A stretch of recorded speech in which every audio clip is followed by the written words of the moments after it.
Philippines, hindi ko na makikita kung anong mga brand. After 2 days po, pag binog ganun yung mabaho na. Amoy panis, amoy kusali. Mamamaho kayo rito.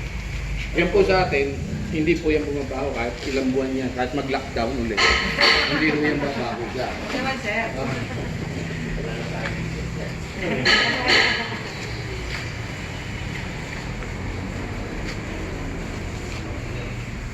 So after nyan, susunod na i-discuss naman namin yung maintenance ng gamit. Si Jerome ang mag-discuss sa inyo yung record niyo. Para po alam niyo kung ano yung mga ina-adjust. Kasi tuwing closing time yung ina-adjust dyan. Para ma-prolong yung gamit ng mga gamit. Sila dito, bumili kayo dito. Gano'ng katagal na po ito? Wala pa isang buwan. Wala pa isang buwan. Tinuro ko sa niya, may tinahan hindi. Araw-araw dapat may ginagalaw dito. Yun. Ayun, i-discuss namin siya. Hindi yan pagka-delay, ilagay dyan, on-off na lang kayo ng on-off dyan. Tapos, pagagawa nyo kapag sira na. Okay? So, Jerome, i-discuss ni Jerome sa inyo yung maintenance. Okay, natin. So ito, itong tatlo na to, tawag dito, grease cap. Okay? Tandaan, grease cap. Ayan, ito, closing time.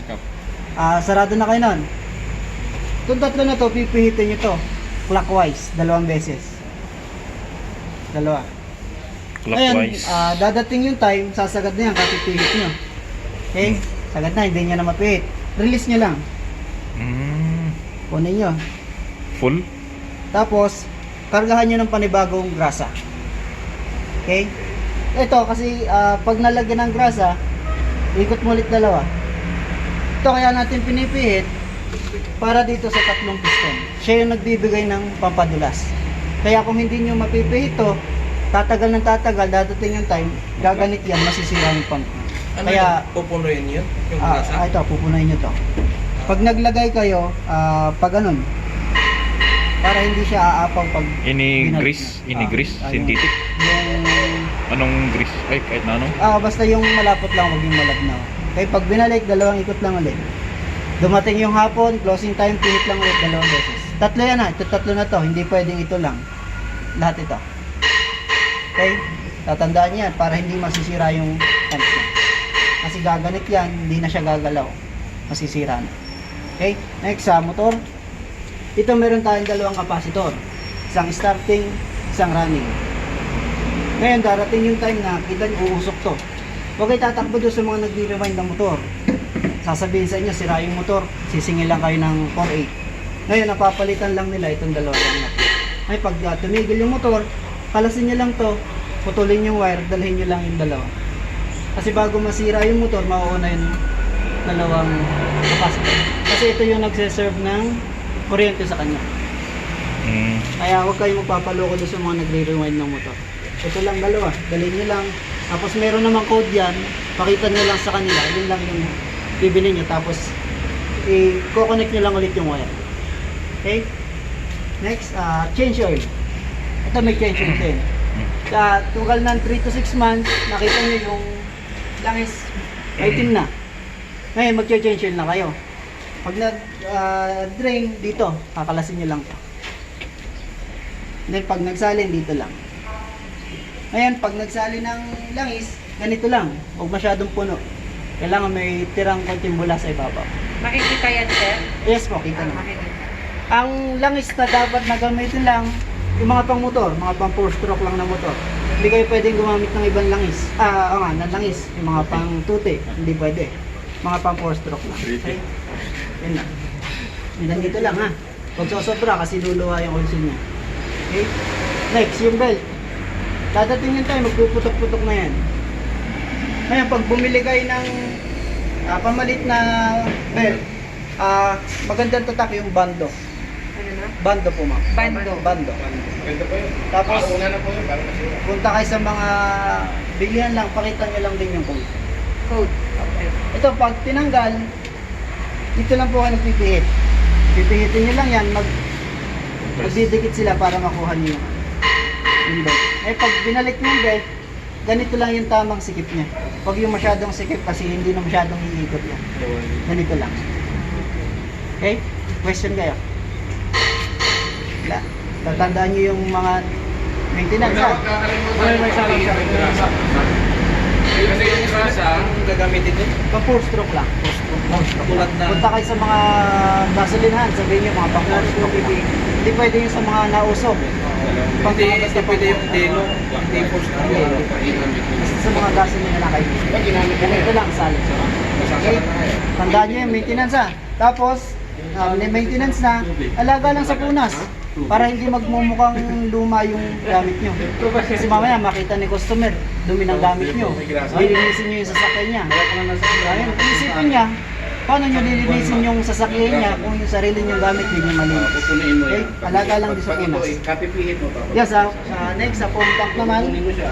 Pupunin mo Closing siya. time din. Pag pinuno mo na yung grasa. Pahinga kayo, dapat yung phone tank nyo pahinga rin. And then, saka pupunin mo. Tatanggalan nyo ng hangin, huwag nyo nga hayaan na magdamag punong-puno ng hangin yan. Kasi dadating yung time na paghahanap ng maliliit na butas yan.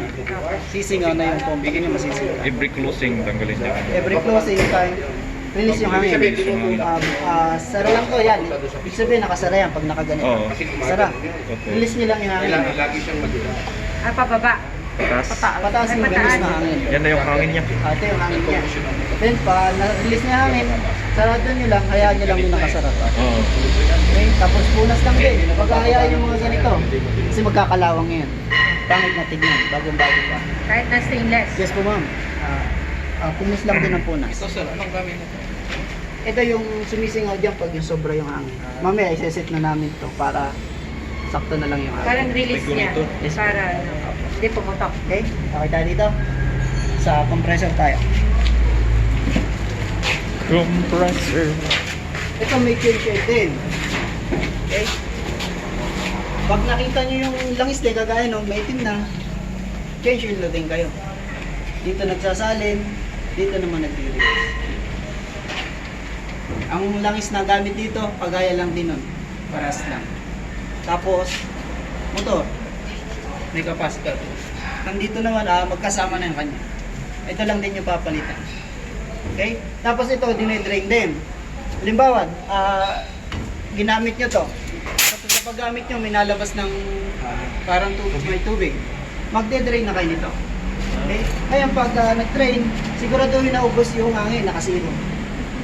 Tapos, pag nakita ang zero na yan, saka nyo tatanggalin yung tornilyo rito. Para lumaglag yung tubig. Kasi pag di nyo nagawa yun, makikita nyo may mga tumutulo na rito. May compressor kayo dyan, di ba? Binubutas to. Pwede bang paanda rin tapos naka-open yung pa? Pwede rin, basta bago nyo tanggalin tong ilalim, sisiro nyo muna. Tapos saka nyo isaksak para yung tubig lalabas. Medyo iangat nyo na lang doon para sure na ubos At yung saka tubig. ano, malimit tumakbo ang Okay? hangin. Tapos Every- red, ganun Kasi din. kukunti na yung space ng hangin. Rest lang din. Okay? Every hapon? Everyday ba? Ay, every Every hapon. Ay, tanggalin. I-drain. Hindi po ma'am. Kada pag dumating yung time na ginamit nyo, may lumalabas na tubig, Yun na. Yun saka na. kayo mag-drain. Hindi naman to agad yung sa unang gamit nyo, may lalabas ng tubig. Doon na yung Basta pag pasyan. tumagal na ginagamit, Yun lang, doon sa may naglalabas na, saka lang kayo i-drain. Pag nakita yung moist Yung na- may filter ito, di ba? Yes, ito. Ito naman, normal, hindi naman ginagalaw na yung filter na to. Kasi bibihira naman ito. Yun lang yung lagi gagalawin nyo dyan. Tapos sa motor, tsaka doon, iwasan nyo lang lagi mabasa. Kasi masisira yung okay? Tapos punas lang. Lahat ng gamit nyo, punas lang. Para ma-maintain yung bago. Kailangan yun, hangin. Kagaya na sa ibang karwasan na tignan nyo, lahat ng mga gamit nyo. Puro mga lubyota, kumbaga. Sa atin, wag hahayaan na ganun. Punas lang ng punas. Okay? Ayun, ganun yung pag-maintenance ng daan. Vacuum. Vacuum. Pinaka-importante sa lahat, vacuum. Vacuum 6 to 1 year. Swerte na may bagong may-ari na tawa. Pero ilang tumas lang, wasak na. Bakit? Kasi hindi nyo maintenance. Okay? Chalo next.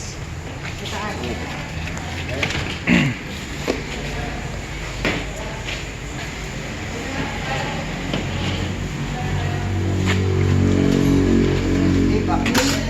Ito nililinis to tuwing closing time. Para makikita nyo kung meron kayong nasipsip na valuable item custom. Lagi itong lilinisin tuwing hapon. Ha? Baka Kaya may pag, detox eh. kaya pag nilinis, angat nyo lang, makikita nyo alikabok dito. Kakapit dyan, alikabok. Ayun, pag nilinis to, Kunin nyo lang yung hose na, yung pahangin nyo. Doon lang kayo sa, sa malayo. Saan ba? Ito.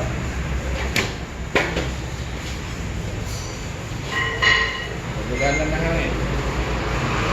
Dalhin nyo lang doon sa malayo, tapos hindi ito binabasa ha, kasi ito yung motor niya, masisita. Hangin lang. Hangin. Okay, okay na. Next, ito rin.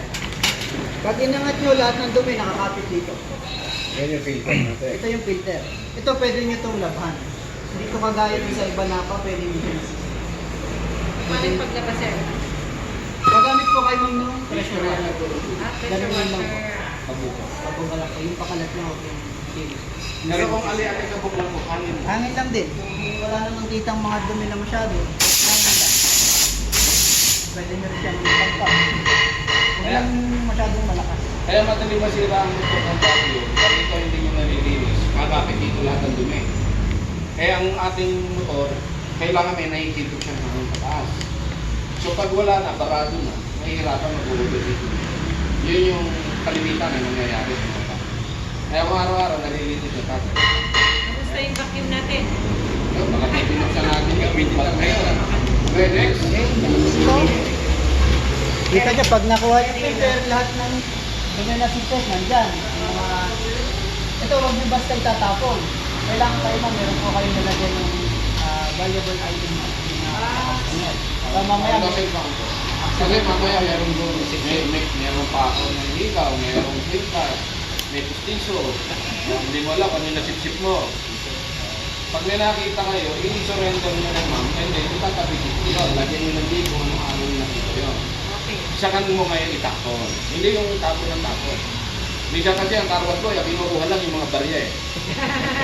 Kasi imbis na sinisipsip, dumi, ang sinisipsip ko na barya. Hindi naman. Patay tayo dyan. Okay? pag nilinis naman, gamit lang din ng pressure washer. Bugaan nyo lang. Tapos punas lang. Para talagaan din ang bago yung bago. Okay? Sa pagka-car wash, ang trabaho natin maglinis, di ba? So, dapat ang unang-unang makikita ng customer, ano ang malinis? Yung gamit natin at yung place natin.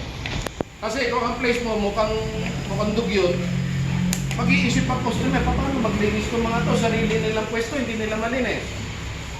Yung ipupunas mong basahan, marumi. So, magdududa sa'yo ang customer kung maganda yung service mo.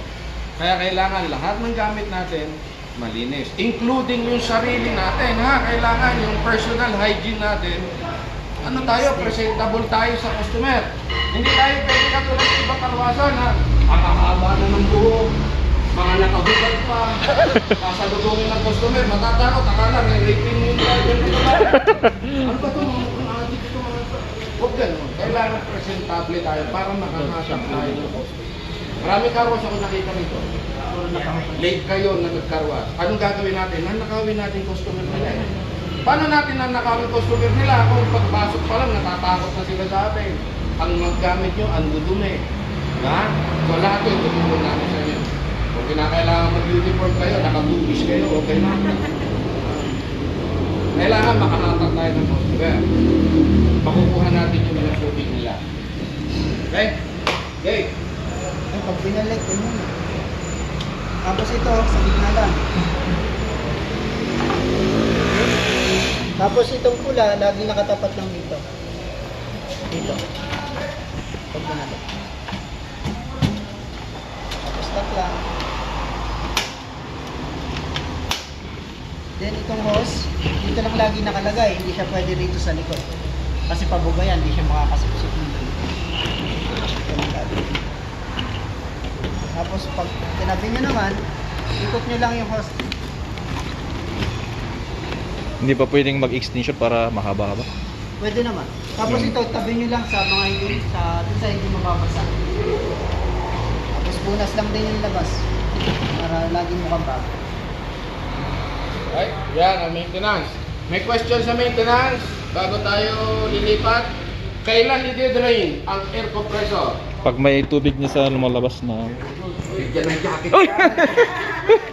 Ano pinipihit sa pressure washer tuwing closing time? Yung... Anong tawag? Anong laman ng tatlong bilog? Grease. Grasa. Okay. Kailan mag-change oil?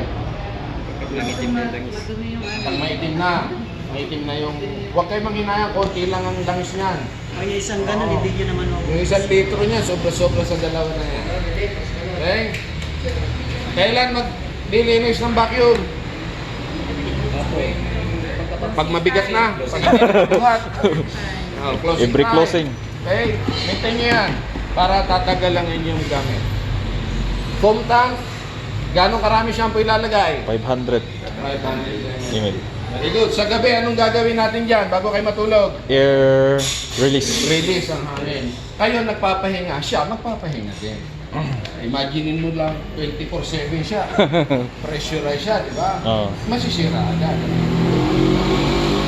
Okay, next topic. Kung gusto ninyong mag-yosi break kayo, inom ng tubig. Ang kasunod natin ngayon, i-discuss ko na sa inyo ngayon kung ano yung procedure ng tamang pagkakawas. Okay? Tapos gagawin na natin yun. I-actual natin. Medyo mahaba ito kasi iisa-isahin namin. Pero pag actual na, 2 tao, 30 minutes lang, tapos na isang sasakyan. Ay, iisa-isa para maliwanagan ninyo kung ano yung dapat na inuunang gawin. Hindi yung basta magkukuskus tayo dyan. Ha? Kasi tayo, maglilinis tayo ng sasakyan para maiwasan din natin yung madagdagan ng gas-gas ng sasakyan, ng consumer. Yun ang ating purpose. Manilinis, walang madadagdag na gas-gas. Eh hindi, yung iba, pag nagpakawas, pagbalis, puro gas-gas na. Yun ang problema. Totoo yun. Kasi yung basahan, puro lupa na, ikukuskus mo na ikukuskus. O, edi gas-gas yun, dahil lupa yun eh. Batong maliliit yun. Eh, yun ay di-discuss ko kasunod sa inyo. Ha? Okay, sige, break na konti muna. 15 minutes.